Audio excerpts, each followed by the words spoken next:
If my mum and dad and stepmum are in a room, I'm scared.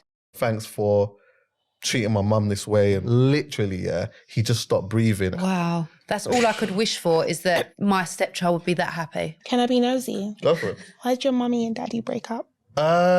If my husband raises his voice at me, my son is up, chest puffed, ready to fight. There wasn't a man that came into the house and like, he's just lipsing up my mum on the couch and her legs all over him. Social services consider children seeing their parents argue as a form of abuse. I kind of disagree. So I think what you're saying makes a lot of sense. But if I came home one day and my daughter and my missus was having a fight,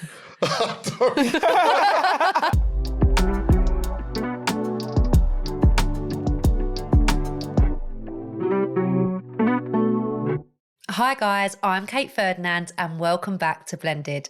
This is a podcast where we have honest, heartfelt conversations about the real life ups and downs of blended families. Now, if you haven't already, please make sure you subscribe so you never miss an episode. Please leave us a rating or a review, and you can watch on YouTube and listen wherever you get your podcasts. In this episode, we're talking about what happens when your son starts clashing with your partner and you're stuck in the middle. Now, today I'm joined by my amazing co-host Cilla and a special guest co-host Chuckie Online, who is a DJ, radio presenter and a podcast host. Welcome, Chucky. Thank you. Thank you for coming. Thank you for having me. I don't do many of these, but I am excited to do this. Well, we're very honoured to have you here, and the pressure's on because you've had a podcast for 11 years. So if we're shit, you're going to know about it. Nah. I think it'll be vibes. But thanks for having me, though. Thank you for coming. Now, I know you're from a blended family. Yeah. Can you tell us a little bit about your family setup? Yeah. Do you know what is interesting, yeah? I've never actually thought of the fact that I've come from a blended family. Like, I've never really thought about it like that. But yeah, essentially, my situation has been very, very unique. My mum and dad split up when I was really young, somewhere in and around 4. And I think, I've been talking to my parents a lot about this in recent time now. Don't want to make this too dark, but I know that my parents ain't gonna be here forever. And I feel like there's a lot of stories and a lot of things about them that I don't really know, especially understanding the concept of the fact that at one point they was younger than me, how I am now. Do you know what I mean? But they broke up when I was like 4. From what I do know is my dad was obviously distraught about that, more so from the fact that I think he thought that he wasn't going to be able to see me the same way again. Anyway, maybe we'll talk about that a little bit later. But my mum ended up meeting Peter, I would probably say somewhere where I was around 8. And yeah, Peter ended up becoming a prominent figure in my household with my mum, and my dad got on very well with him. And yeah, like Peter is no longer here anymore. But yeah, we had an interesting dynamic, especially considering that most of my friends don't have a relationship with either one of their parents or either of their parents, Yeah. So yeah. So I was speaking to Rue about you this morning. We're having like a full debrief. Right. And because he had a stepdad that come into his life when he was younger as well. Yeah. And his initial thing was like, no, I'm the man of the house. Right. So I know you said you had a great relationship with Peter, but how was it like when you first kind of met him? Was there like resistance? Nah, because you know what? I think the integration period wasn't like, my mum didn't introduce him to me as, this is my boyfriend. Mm-hmm. I think it was more of like, we just went out and he was there amongst other people. Sorry, can I interject real quick? You said that your parents split up in and around you being 4. Yeah. So when did Peter come along? 8. Yes, when I was around 8. When you were 8? Yeah. And so how did you actually see him? Like, who was he? You saw He was just at Peter, first. just Peter. Yeah, well, he was just my mum's friend at first. That's probably the way that I saw it. But bearing in mind, I'm 8 years old, so my critical thinking isn't like that. Yeah. I'm just like, you know what? We're around a few people. He's there. And everyone that is in this dynamic seems nice anyway. And then it was just him and his son as well. He had a son too. Oh. So me and his son would play around a lot. Same age? Yeah, it was around the same age. And then there was a conversation somewhere in there. But by then, at that point, like, he just seemed safe. Like, he was safe to be around. So I didn't really have a standoffish thing with him, like, you know, me being a 9-year-old being like, no, there's not going to be a man coming in. It wasn't even that. This guy was just really safe and cool. And my dad, I think the one thing that both my parents did really well, is irrespective of what was going on with my mum and my dad, my mum never said a bad word ever about my dad. All to this day, she hasn't, And my dad never made it awkward. Like, he never made it awkward. When I went to go and see my dad, he never said anything weird about Peter. There was nothing in there that made me feel like there was something odd happening or that something that I shouldn't, that I should be aware of. Yeah. Do you get what I'm saying? Like, it was never any of that. Now, obviously, as being an adult and having certain conversations with them, now I can see that it wasn't as smooth. Yeah. Do you know what I'm saying? Yeah. It definitely wasn't as smooth. But to me, I think that, like, all three of them thought about the child more than anything. And that is what makes the difference. Because the minute the children start feeling the feelings and the pressure of the parents, they feel like they've got to be loyal in certain ways and they can't love the new person coming in. For you to just have like a easy experience of that and be able to actually like love Peter and get to know him, that doesn't happen all the time. Do you remember the first time you saw all your parents in one room? That's a really good question. And was there like any significant like feeling that you can remember? No, I can't remember the first time that I saw them all in a room together. But what is interesting is that one of my mum's best friend is my dad's sister. Yeah. So this is Auntie Mary. Honourable shout out to Auntie Mary, by the way. Hi, Auntie. Had dinner with her yesterday. Mary. She makes the wickedest macaroni and cheese. But anyway, that's a whole next thing. So because of that, the family, when we say blended family in particular, it's not even just like my dad got on well with him or all of that, When there's a family function on my dad's side, my mum is invited. Wow. My mum and Peter are invited. Wow. Yeah. So it's literally that. You're entwined. Yeah, entwined. And then later on down the line, when like, say like Peter's family was doing something, my dad was invited. It was like that. To Peter's family's function. Yeah. No, but this is model family. This is what family should do. This is giving unicorn. Yeah. This is giving, are you telling the truth?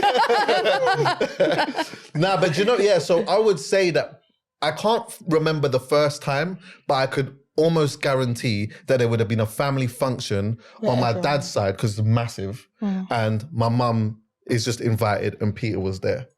That's mad, because you know me now, I'm 34. If my mum and dad and stepmum are in a room, I'm scared. I'm scared. I'm stressed. Like, I am stressed. Yeah, but you know, see, this is the thing, Reason, it's interesting because you see, like every 7 years, let's say every 6-7 years in life, naturally, your feelings and thinking about certain things changes. Your perspective will change, Who you may have been 7 years ago may not be totally who you are today. Still a big part of it, I think that like, when you're an adult and these things are happening as an adult, you perceive them differently. Yeah. When you're a child, you perceive them As completely a child, different. Do you understand what I'm saying? Yeah, absolutely. So for me, ultimately, because I think that they made a certain level of discomfortable for me, I didn't perceive it as a negative because my dad never made it. My dad never made it a thing. If my dad, for example, if I went to my dad's and my dad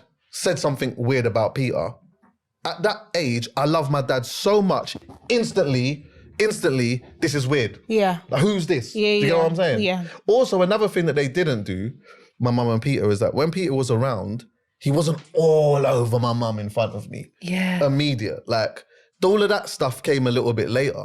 So it wasn't like, there wasn't a man that came into the house and like, he's just lipsing up my mum on the couch and her legs all over him and they're doing all kinds of stuff. And I'm walking into the room and they're doing there wasn't really any of that. Like, but obviously they was doing it. But it was doing it in a very smart way, away from the child. No, you know what I'm saying? And you know what? That's what Rio and I done. We just we met in the same kind of environment where I was just about, like in front of his children. I was just like a friend that happened to be there a few times, so they got used to seeing me. Yeah. But then we done that as well. We consciously didn't kiss or hold hands or anything in front of the kids. And it got to like, I don't know, like 4 years ago, and Tate, one of the other kids who's now like 17's like, you two just aren't very like touchy-feely, are you? Little do they know. Little do they know. But you're not really like PDA of each other. I'm like, no, we are actually, but we've not been doing that in front of you. Yeah, you're keeping a level of respect and understanding as well. They might perceive it a certain type of way, and like in that moment, maybe right now isn't the right time. Yeah. You can blend into that at some point, and then it becomes comfortable and fine. But yeah. It's just if the parents think about the kids first, it seems to be smooth. Can I be nosy? Go for it. Why did your mummy and daddy break up? The reason why, no, this is fine. I think, and this is why this has been great for me. Dad, I love you, by the way. Oh, I'm scared for what's I'm going to to tell come. an element of truth. But I think even if he was here, we would be able to have this conversation. We talk a lot about this anyway. I don't think that at that point in time, my dad was ready really to be in a relationship. I don't think that even really now, I don't think that my dad is like fully cut from a traditional relationship cloth. Yeah. And in that, it just didn't work. And I think for my mum, she put up with a lot of stuff until she had me. When she had me, I think that there was a moment where it was like, there's a boundary that I'm not willing to let be crossed. Yeah. And I think the moment that was crossed, my mum was like, I'm not raising my child in this dynamic. So she just took me away from it. And it was the best thing that ever happened. Because if I would have grown up in this dynamic, I don't know the type of person that I would have been. I don't know how I would have received love.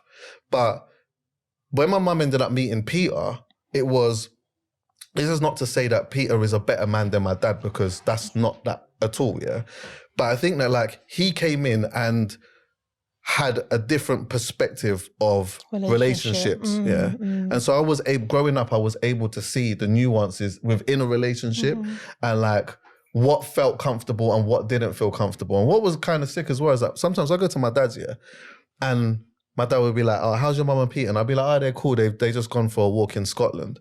Then my dad will sit up in the couch and say, they're doing what? And I'm saying, yeah, they went for a walk. And he's like, a walk in Scotland? And I'm like, yeah. Then he'll say, I rate Peter, you know. Because in his mind, I couldn't do that. Yeah. But I love the fact that he can do that. You know what I'm saying? Yeah. So again, it wasn't weird. It wasn't like, oh, what is that? Like, and then made it just odd. It was like always from the get-go, okay, this is interesting. But I rate that though. Yeah, I Do you know love what that. I rate that. And Peter was a better man for your mum at that period of her life. 100%, 100%. You know when you were telling Poet that you saw your mum happy? Yeah. Well, you said happier. So like my thing is, as like a single mum, and then her getting into a relationship with Peter, what was the distinctiveness between happy and happier? Like, I know you're not saying that she was upset or miserable as a single mum. To keep it a buck, I don't think my mum and dad had happy times together, but she wasn't happy in the relationship. But when she was without any man and it was just you and her, was she happy? And then with Peter, you now see, wow, mummy's happy. No, I think when she wasn't in the relationship, I think she was just focused on me and just trying to provide a home for me. And, you know, she had a relationship in between that and it wasn't the right relationship for her. And like my mum is very like, when it comes to boundaries and certain things and whatnot, and like being treated as a woman, there's just certain things that she just don't stand for. Do you know what I mean? And so that didn't work. And then she didn't want that around me either. So I didn't really see much of that, And then when Peter came along, I can't tell you that like, you know, straight away she was happy because again, I'm a child. But when I look back, I'm like, rah, you know what, when I think about relationships and stuff like that, my mum was probably the happiest person I knew in a relationship. They had their ups and downs, but their relationship was so solid and so certified. It was just a really, really pure, good relationship. They did a lot together. And you know what I think was really good as well is that like they were not necessarily in the best space in life financially, but I think when they came together, they locked in and they was able to both get themselves out of whatever it was that they were going through. And then later on, obviously, we moved off the estate, then they're like buying a house. There's like all of these things I think, oh, you know what, these two actually like this companionship made them lock in and really do life together in a different type of way. And it gave them a level of stability and comfortability and emotional stability as well. Do you know what I mean? Yeah. Which was really good to be around. And then he married my mum when I was around, was it 18? He married my mum. And I always said like, I think from that point on, it was more so like, if I'm walking around with Peter and someone says, is that your son? And he says, yeah. He can say that. Of course he can. You know, he's married my mum. He treats my mum a certain type of way. This isn't just a man. I remember we had this conversation on the pod one time. Diesel was like, I could never have, you know, someone come in and say, and I'm like, hear this, yeah? You see when someone comes in and they're discertified, it's easy. Yeah. He's the right person. 100%. Yeah. 100,000,000%. We walked down Shepherd's Bush. Oh, it's your son. Yeah, it's my pops.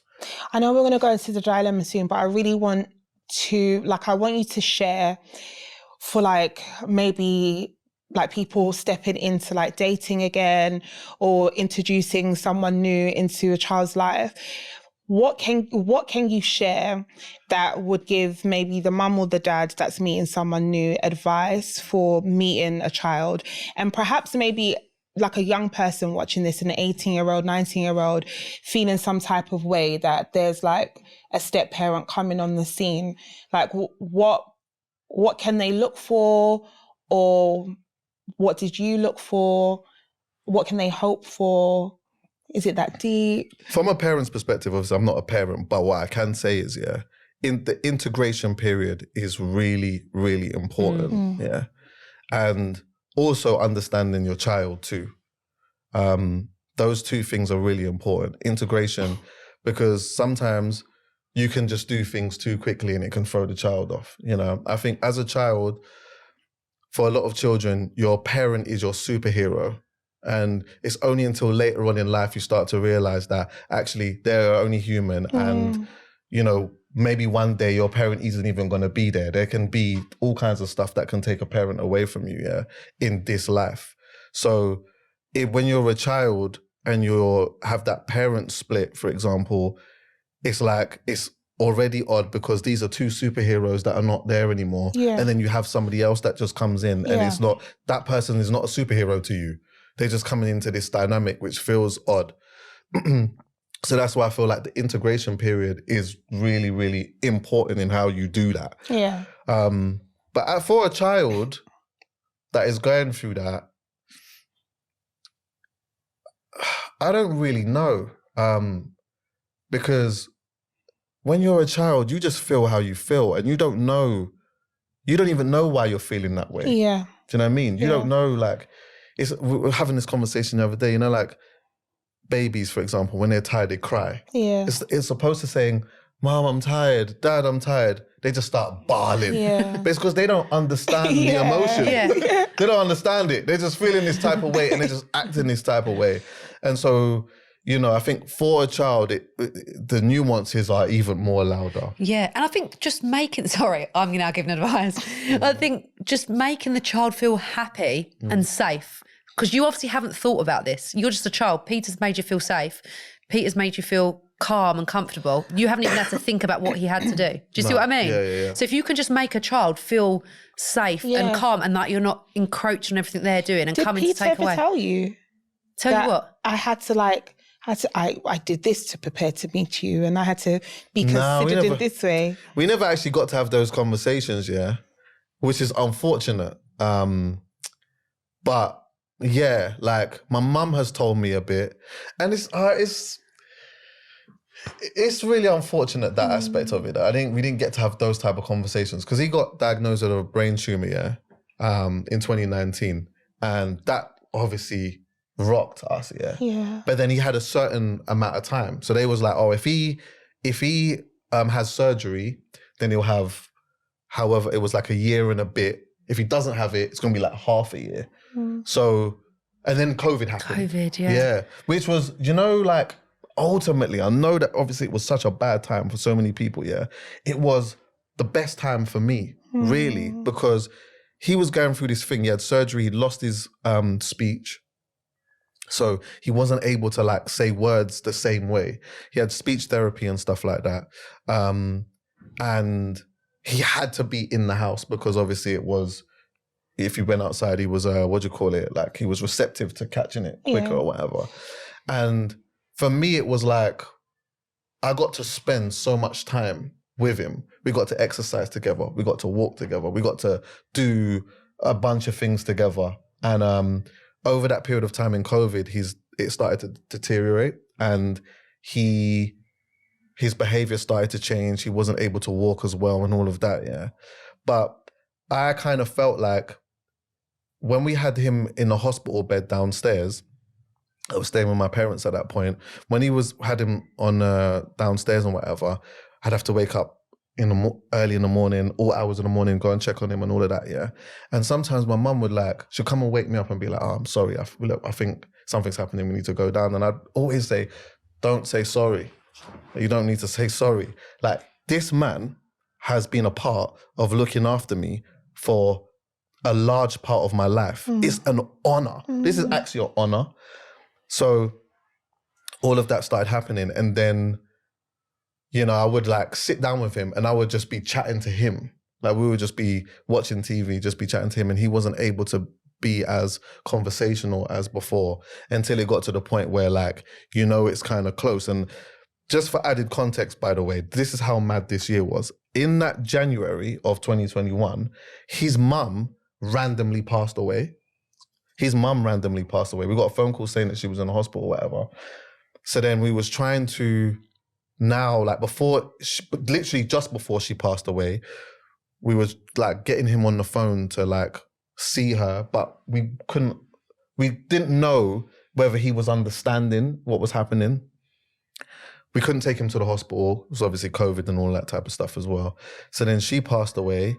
We didn't even know if he actually fully understood.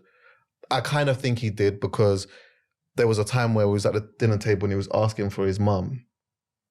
And then he started crying and then I was like, okay, he definitely has understood that, Then in the February, my granddad died. So my mum's dad died the next month, My mum has obviously gone to the house, and then I had to go to the house, and we got a really good community of people around us. So we had our neighbour come and stay with Peter while we went to my granddad's very quickly. I couldn't stay there long because obviously Peter was there, so I had to go back home. My mum's come back, and she was just obviously just not in a great space with that because her mother-in-law's just passed, which is Peter's mum, and then her dad just died, and then obviously her best friend is close and whatever. It was just a lot.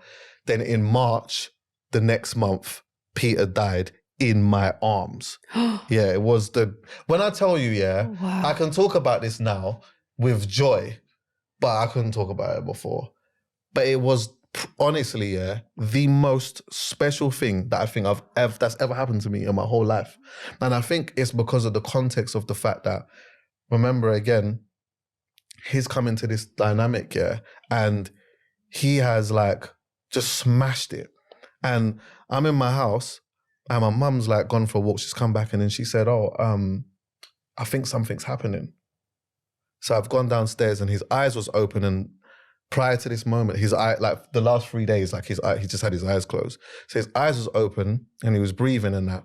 So I just was hugging him and I was just saying to him, thank you. Thanks for treating my mum this way and whatever else and whatnot. My mum was there and literally, he just stopped breathing. And it was wow. Me and my mum stepped back, And there's this silence in the house, it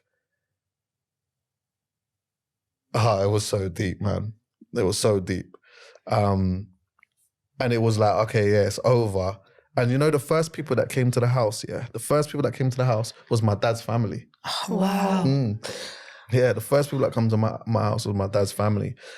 But I say all of that to say that like, I didn't, those conversations I didn't get to have with him, but the one thing that I did get to have with him though was a thank you. And that thank you happened right at the end of his It's passing. like he was waiting for that. Yeah. Oh my It's gosh. like, that's so special. Like as a step parent, that's all I could like wish for. We're emotional today, by the way. That's all I could wish for is that my stepchild would be that happy with what I've done. So he would pass knowing that he's done the best he can, which is like so special. 100%. I rang my dad, spoke to my dad about it, and then like the first people that came was my cousins and my auntie on my dad's side, and we prayed, and it was like, again, it just made it like, imagine that, like imagine just coming into a dynamic, and then like the family of my dad are the ones that come and say, yeah, man, like he did it. Do you get what I'm saying? He made us feel a certain type of way. So yeah, that will live with me for the rest of my life. This was really, really, really, really difficult for me. I couldn't even talk about it at one point, but now it's like a little bit of time goes by and I can like, I see it differently. Yeah. At first I saw it as a loss, and now I fully see it as a major gain. Yeah. You know? Oh my God. And what an amazing man he is, that the whole family, by the way, is coming round. That's one of the biggest things in this blended podcast is like the dynamics of families and how they can cause so much stress for the child. Yeah. 100%. And like your dad's family are coming round praying. That's a good family there that put you first. Yeah. That's the most important thing. I think sometimes, I get it, like egos and emotions and all kinds of stuff get in the way. And also, I understand that like sometimes for some people, it's the first time you're doing something. So it's an emotion that you didn't even know existed. That was gonna come. Yeah. It's like, absolutely. a parallel to that is like, and I speak to a lot of guys about it, it's like getting your heart broken for the first time. You don't know what that, you hear the conversations about it, but it's only until you go through it when you start thinking, right, you didn't even know that it could even exist this way. So then you act a certain way. Yeah. But there has to be a time, where you take a step back and you say, do you know what, I feel this way and you might feel this way, but what is best for the child? Yes. That is it. But listen, a lot of people don't do that. No. The majority of like co-parenting relationships, from what we've heard from the blended community, it is not smooth like that. Yeah. Because there's too many egos. Like they don't want to try it. It's just like, no, I don't like you. So everyone just has to deal with it now. Yeah. Children have to suffer. You have to suffer. I'm happy to fight. It is what it is. It's because sometimes some people's ideas of what is best for this child is also skewed as well. Yeah. Because then they might think, okay, well, you know what, I'm going to do this because this is best for the child. No. Take a step back. You're doing this because you feel some type of way. Yeah. But also, it's very hard to put your ego aside. Massively. Even like as a stepmom, there's certain times I have to think, you've just got to do what's right for the child. And that might not always be what's right for you in your situation. Yeah. Cilla doesn't always agree with this. No, do you know what I do? But also there are times where like I understand why the resident parent will say, okay, the non-resident can't see the child for this period of time.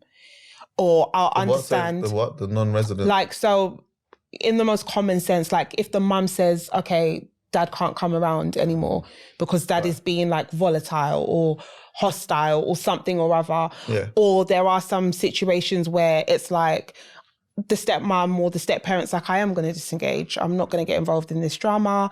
I have to take a step back. But you're disengaging because of the drama. Like, if there was no drama, you wouldn't have to disengage. Yeah, Do you see what I mean? But if you have built a bond with a child, and yes, there's chaos and drama all around you, for maybe biological parents, we don't have the luxury of saying, I'm going to step back for a while from that child, because all the other adults are chaotic and it's doing my nut. But for the step parent, there is a liberty to do that. And I'm saying like, there are some step parents that think for the child, so I'm not going to disengage. I'm going to continue to pursue this child and look after this child and make this child feel safe. But then there are some step parents that are like, no, sorry. And then the child's thinking, oh, why isn't my stepmom hugging me? Or why are we not having one-on-one time anymore? That child is not understanding that person had to disengage. Or that child is not understanding that, oh, my dad's not around anymore, you know, because the mum has stopped giving the non-resident parent access. Like, there's sometimes adults have to do things that does not feel good to the child. It just doesn't, and it will not feel good to the child. But like you said, you're experiencing things as a child, and when you grow up, in hindsight, or when you look back and you're able to evaluate with like more detail and with an adult mind, you know, providing you're not completely damaged, you're going to be able to say, okay, I understand. But if you're going to be able to say, like, for example, for me, like with the breakup of my mum and dad, they shouldn't be together. I get why they're not together, and I completely understand. Not because one was right and one was wrong, but allow it kind of thing. And I feel like even the way they behave as adults now, if I had to deal with that all the days of my life growing up to this present age of 37, I'm sorry. You've really stressed me out. Yeah, I get that. But like, for me, there's certain things that happened, even in my childhood, that I get it now, but I still don't understand why you done that. Right. No, I understand why you've done it, but I still don't think it's the right choice. Sorry. Oh. Does that make sense? Yeah. And then you're quite mature. This is the thing, yeah? We'll also have to just keep in mind that, like, the reality is that you're only human and you are going to make some mistakes. Absolutely. And you are going to not always make the right decision. Choices. Because again, the choices. Because again, like, sometimes it's the first time that you're doing it. So you think that you're doing the right thing until you do it, and then maybe later on down the line you realize that maybe that wasn't the right thing. And the best thing that you can do, which speaks to your character, is to be able to look at that and say, all right, next time around I would maybe handle that a little bit differently, or have a conversation about it depending on what the dynamic is. But I also just say that, like, again, let's be clear here, I paint a really rosy dynamic of my situation, but there were some things that were going on that were not really the greatest to be around. But in regards to the parenting aspect, it was, regardless of how my dad might have been with my mum and all of these type of things, she's still assessing, what is he like with the child? Yeah.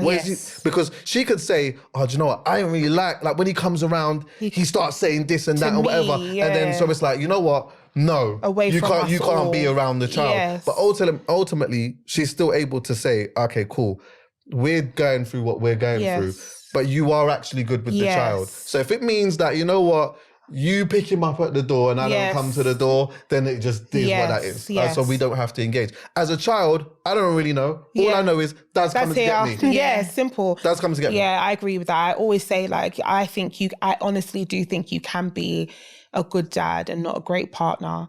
But I know, like, a lot of what floats around on social media is like, if you're not good to the mum, then you can't be good to the child.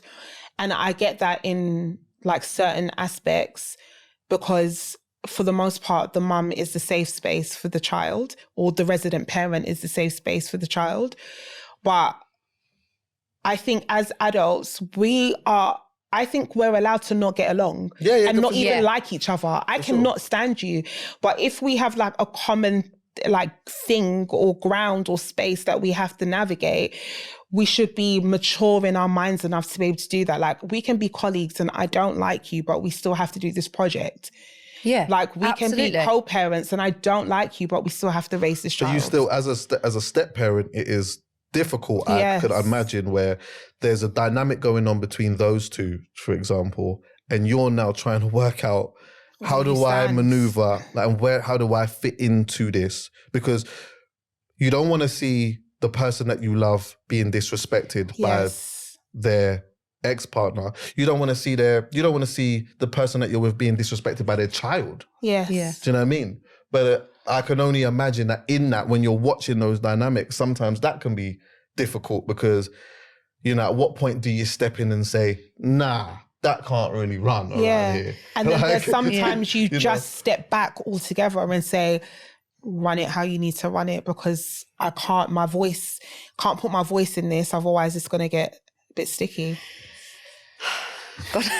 But anyway, it is what it is. Thank you for your unicorn story. Yeah, thank you so much. Your story's so interesting. It's Could have done it without a amazing. dilemma. Okay, listener dilemma. My son is 14 and going through all the classics teenage stuff. Attitude, testing boundaries, pushing limits. He's louder, taller and more defiant than he's ever been. But what really scares me is how much he and my husband are starting to clash. My husband's been in his life since he was 6. He stepped up, supported us both and was calm and reasonable, especially when my ex was being abusive. But something's changed now.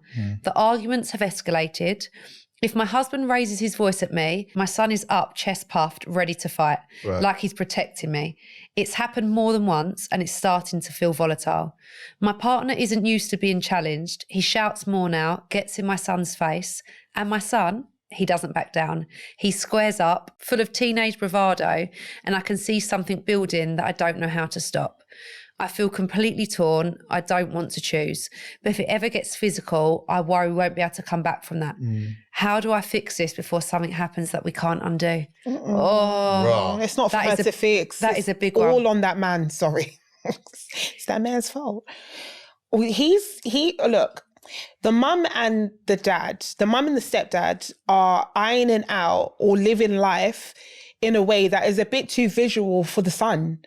That's just the way I see it. Because, what do you mean by visual? Why is the son privy to the stepdad raising his voice to his mum to the point where the son's like, "Are you what?" Do you understand? Like, why is he seeing things like that? And you know when we talk about things like abuse, right? Like social services consider children seeing their parents argue as a form of abuse, not to the person that's being shouted at, to the child. So if there's a young adolescent, he's growing up, he's dealing with all the hormones and such, and he feels protective over his mum, but he's seen his mum in situations that make him feel like he has to defend her. We have to work out who's putting the mum in that position, or how is the mum finding herself in that position, and how do we stop it from the child being able to witness it? Do you get what I'm saying? So for argument's sake, let's just say that the dad is a bit aggressive with mum and like they get into arguments and stuff. As a father figure, why is your feelings out on display so much so that the child is seeing it? There's two ways, because she's not saying too much. I feel like, listen, you're saying it's abuse, but it is normal to have bickers and arguments. Not like mad arguments all the time, but listen, there's going to be times when in front of your kids, you're not going to see eye to eye. 100%. Like that's part of life, isn't it? You're a stepdad. But me and like Rio, we bicker in front of the kids. Not all the time, just, they get on your nerves, men sometimes, don't they? And you have a little bicker. Yeah. But the kids don't step in. But I don't know. But do you see what I'm saying? This child is obviously not bonded to his stepdad to say that, parents are just, but did they say that at first they was okay and then it changed? No. Yes. Did she allude to that? Listen, no, they said it was fine, but they've just, as time's gone on. Something has changed, The way that the child is perceiving something has changed. Yeah. And there needs to be a conversation in and around that for why. I don't think it's the best idea though, right or wrong, whether that child is right or wrong, or whether the stepdad is right or wrong. I don't know if it's the best idea to be having standoffs like that, like in front, like doing that to the child and whatever. Only if like, I could imagine where, let's say for example, if he was about to be aggressive to his mum, then you might need to step in that and obviously simmer that down in some way, But I do think sometimes fighting fire with fire is not going to work, especially with a child, because the child is not going to have necessarily the critical thinking to understand exactly what's going on. In his mind, he's just going to be in straight lion combative mode and want to just start doing whatever. But though, like, it's hard to even comment on that because the part that stood out to me was, like, whenever the stepdad is shouting at the mum, he obviously pipes up. But I'm curious to understand, like, what that looks like, because sometimes she's right. It's like bickering, you're just having a bicker, innit? Like, and it's not that deep. It's not that deep, But sometimes there are situations, where there's not a bicker, and it's the tone is a bit aggressive, the tone is loud, and it's like, I'm not loving how you're just talking to my mum like that. Yeah, and so that, if that is the case, then that's the part that needs to be honed in a little bit, because he's perceiving that a certain way, and you have to address that. That's come from somewhere, and yeah, it doesn't mean it came from the way the mum and the stepdad conduct themselves, but he has seen something that makes him react in such a way, whether it's an innocent bicker or a full-blown argument. We need to work out, why are you so sensitive to this if it's not that deep? Or why are you reacting if it is that deep and you feel like you can be the person to defend your mum? Yeah, but also, you've got to remember, the dad was abusive to the mum. So he's a teenager now. Well, his actual dad was abusive to his mum. So if he's now seeing that, he's heard those stories, triggered. and he's triggered, he's seeing that relayed with his stepdad, he's going to want to protect his mum. Right, and that's why I'm saying this is not something for the mum to fix. You, as a parental figure, as a stepdad, you understand what this boy has come from, right? You understand what your wife has dealt with in the past before you, and you're giving it the big, large one. Like, you're squaring up with. I kind of disagree. So I think what you're saying makes a lot of sense. No, it makes a lot of sense, and I do think that he is a part of having to fix that. But also, yes, she was in a relationship before this man had come along, with his dad. Yeah. And this man was abusive to her. This was her experience in that relationship. Yeah. So these are emotions that she went through. Yeah. And I think that in that, there has to also be a conversation between her and her son and that relationship. And also that, I don't want to say like a breakdown of the differences between the two men, but I do think that there's like a thing as a family that they have to fix together, because for her, she may say, look, when I was with your dad, I didn't feel comfortable. I felt unsafe. And these were the reasons why I felt unsafe. I'm with this person. And yes, although we have certain types of arguments and conversations or whatever, this is why I'm in this relationship still. This is why I feel safe. And this is what this person does for me to make me feel safe. In that doesn't necessarily mean the child is going to turn around and say, all right, cool, I get it. When you shout at my mum, it's fine. But though, it's still a conversation as a family that they have to have together, because you can't say that like the stepdad's come into this dynamic, she was in an abusive relationship before. He's having a bicker or an argument with the lady that he's with now. There's someone that's just coming in and just going mad. Yes, he should be understanding to the fact that she was in an abusive relationship before, which should make him deal with her a certain type of way.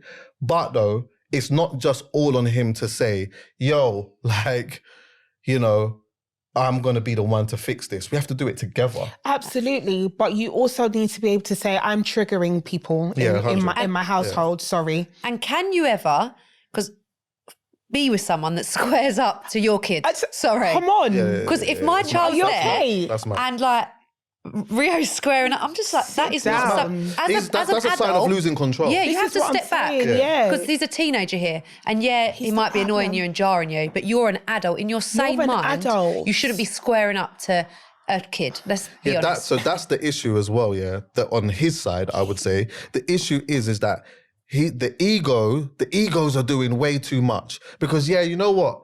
The son might be taller, bigger, the voice might be getting deeper and all of that type of stuff, And his ego's now basically saying, what, do you think you can just chat to me like this? Because I will X, Y, and Z.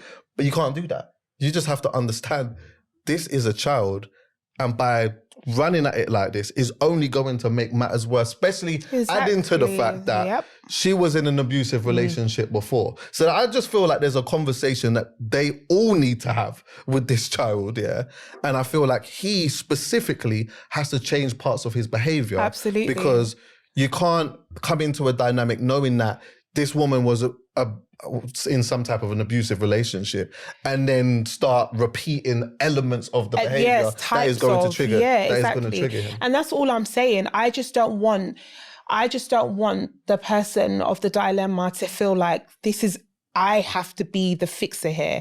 Like this is not her fault, but like I don't want her to think that all of this is dependent on me and my actions and my thoughts. So please give me your advice. Absolutely not. This is bigger than you. And actually, if anyone is in your household triggering members of your family, especially your children who can't, process half of what they're feeling, and children are so reactive anyway, the main culprit, is the stepdad.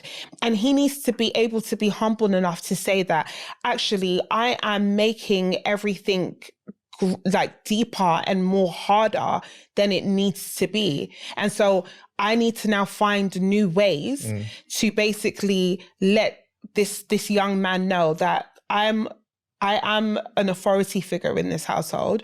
Maintain respect for me, right? Maintain respect for me and your mum's relationship when we're ironing things out, right?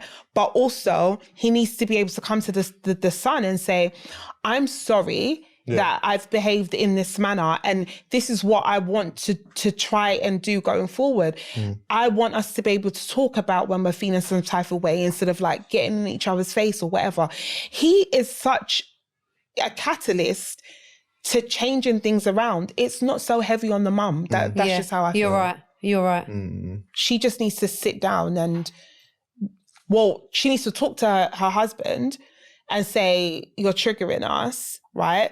But then hopefully he has... She might not feel triggered by him. Right, okay, so him, or triggering the child, Yeah, exactly.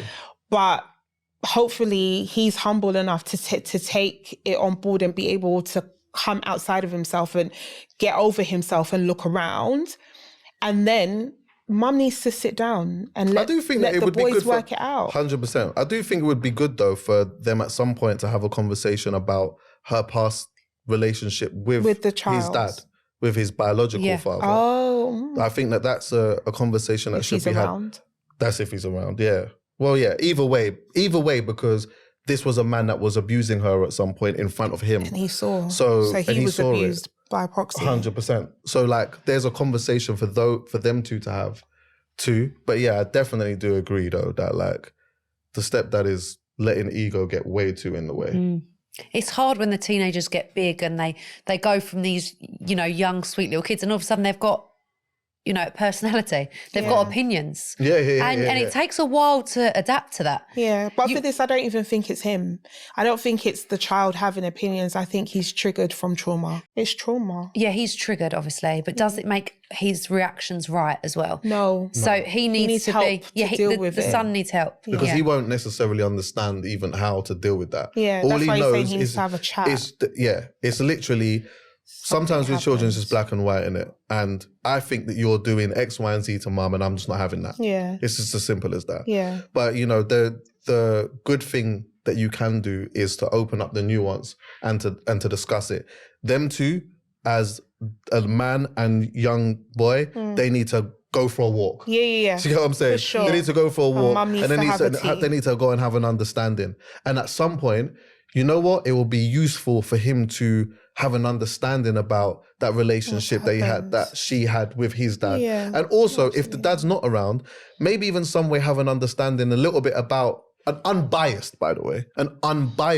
conversation about his dad so that he can understand why he might even be the way that he is. Yeah. You know what I mean? I agree. But sometimes only a professional can really do that. That's what I was thinking. The thing. Like, maybe sometimes some therapy. Some parents are not like, I'm kind of lucky in the sense that my mum comes from a background of dealing with people. She's worked in mental health, sexual health. She was even a funeral director at one point. And she's very good at conversation and an element of psychology as well. Yeah. But that's not everyone's story. Some people are just not even like that. And also, you know what? Maybe the stepdad isn't like that, and he's just gonna have to learn it. He's gonna have to learn what it is like to, if he doesn't have a child of his own, what it is like to strip away the ego and say, you know what? Maybe there's something that I'm doing here that is making this child tap into something. Let's have a conversation about it. Yeah, that. Because can you ever really come back if it gets aggressive between the parents? No. I don't think there's any comeback from that. If If they end up having a scrap. Again, I'm speaking from a place of not having a child, yeah. But if I came home one day and my daughter and my missus was having a fight, I don't know how I'm dealing with it. I'm not loving all of that. Like, what are you talking about? Like a physical fight. To me. Yeah. Having a punch up. Yeah, having a punch up. I'm like, nah. I don't think there's any coming back from that. Nah, that's insane that it's got like that. That's insane. We can't. No. Can we forgive? No, I think we need to nip this in the bud early, because once it gets to that physical stage, you're going to have to choose between the two. Yeah. And definitely. So really, listen, we say this every time, but they need to have a conversation. Yeah. We do all these dilemmas, and at the end of every episode, we're like, you just need to communicate. Yeah. But, sometimes it's just not as easy as that. Like, some people are just not that great at it. That's what I've come to understand. Yeah. And but all I will say is, if you can find a way to do it, usually it will be more beneficial than it wouldn't be. Of you know course. What I'm saying? And I think it's a great skill to be able to communicate in all aspects of your life. It's a human skill. Yeah. No, but people aren't taught. If you're not taught in your household to communicate, you can find it very difficult to communicate with your whole life, like your relationships, school. But when you become an adult, you can go get help with that. Yeah, but you don't realise that it's even a sometimes thing. Sometimes you don't even know that is a problem. Yes. Sorry. The minute you become a parent or get into a long-term relationship, whatever you thought you did and did not have, it becomes highlighted to you. Yeah. Even, do you know what? Another thing that I was reading before, like more so men over women, but men that are neurodivergent, they can go their whole life not knowing that they're on the spectrum of anything at all until they get married or they become a dad. And then they start to feel some type of struggle, some type of pressure, like I can't function. And then lo and behold, you're on the spectrum. Taking that away, that's just life in general. The minute you have to commit to something long-term, like parenting or relationship, or even like a grand job, you begin to realize what you have in your locker and what you don't have in your locker. And the amazing thing about being an adult is what you don't have, you can go and get it. Yeah, but a lot of adults still don't realize that they haven't got it and that they're not doing it well. They realise they just don't want to do nothing about it. Yeah, maybe that's the thing. They don't want to do anything about it. You know you're a bad communicator and you're just like, I'm just a bad communicator. This is just how I am. Cut it out. Yeah. It's about being open and actually self-evaluating. I'm just glad that in my dynamic, especially with my friendships, is that if I speak to my friend about something that I see as off, we can have a real transparent conversation. Because they trust you. But that's not common. No. Like lots of people don't have that in friendships. Sometimes you can tell someone something or speak to them and they are not receiving it or understanding it. Can cause massive issues. I actually think that I learned my transparency more from my friend. Me too. Than my parents. Because do you know what? You see, like with my parent, for example, my parents in my mind, which isn't always right, but it's like, of course, it's the parent thing. You're supposed to say that, yeah? But it's different when a friend turns around and co-signs it, someone that you really love and respect, yeah? And I think that like a level of that transparency comes from one of my friends in particular. We went away to a different country, we fell out, yeah? Then we've come back and then I just didn't shout him. I was fuming, but I didn't shout him, yeah? He didn't shout me. So it come up to New Year's Eve, yeah? And then he's rang me on New Year's Eve. And he's like, oh, what's going on? You're right. I was like, yeah, cool. What's happening? He's like, no, but you're not all right though. He's like, you're not all right. So let's talk about it. Yes. I said, do you know what? Yeah, do you know what? I'm not all right. Let's talk about it. I'm not all right, yeah? So I explained to him, we talked about it and whatever, yeah? And then it was good because he was like, listen, I'm not going into the new year doing all of that. And then that actually made us even closer. Yeah. Do you know what I mean? Because I was like, that was actually a really important conversation to have. Because if we didn't do that, I then realized if we went into the next year, we may never have really have been friends like that again. Mm-hmm. And from that point on, especially seeing him, how he maneuvers in business and stuff like that, if there's something odd, weird, whatever, he picks up the phone. And it's not within my nature to do it, but I force it sometimes. Yes. If there's something that is off, You do what you have to sometimes do. we just need to just have that conversation. Yes. Yeah, We just need and to have it. conversations are hard, but normally the outcome's better if people receive it well, like you say. And if you can do that with children, you're you're going to do great. You're going to do great. 100%. Having them uncomfortable but humble conversations with children to say, maybe I got this wrong. Like, can we talk about it? Yeah. As a adult to a child, you're going to do well as a parent. It's one of the hardest things, putting your hand up so in front of your kids. hard. Because I have to do it and say, listen, I shouldn't have done that. I'm sorry. But then it models to them that, listen, we're not perfect. You do get it wrong. And when you're wrong, you say sorry. And it improves trust. 100%. Yeah. It makes that child trust you. So I'm saying, like, to this step parent, like this stepdad, humble yourself, please. Communicate and humble yourself, I That's think, it. is the answer to the dilemma. That's a new one. And listen, if it gets to the stage of physical fighting, there's no going back. So you need to put measures in place before then. Absolutely. I would avoid that as strongly as possible. Yeah. Leave. If you're getting to that point where you're feeling like you're gonna lose control, go outside. Just go outside. And don't come back. I'm joking. Yeah, so thank you, Chucky. Thank you so much. We've loved having you as a guest. We hope you've enjoyed watching and listening. If you are watching on YouTube, please remember to subscribe, comment, like, and send in all of your questions to the Blended Instagram. And we'll be here at the same time, 7 a.m. next Wednesday. Bye-bye.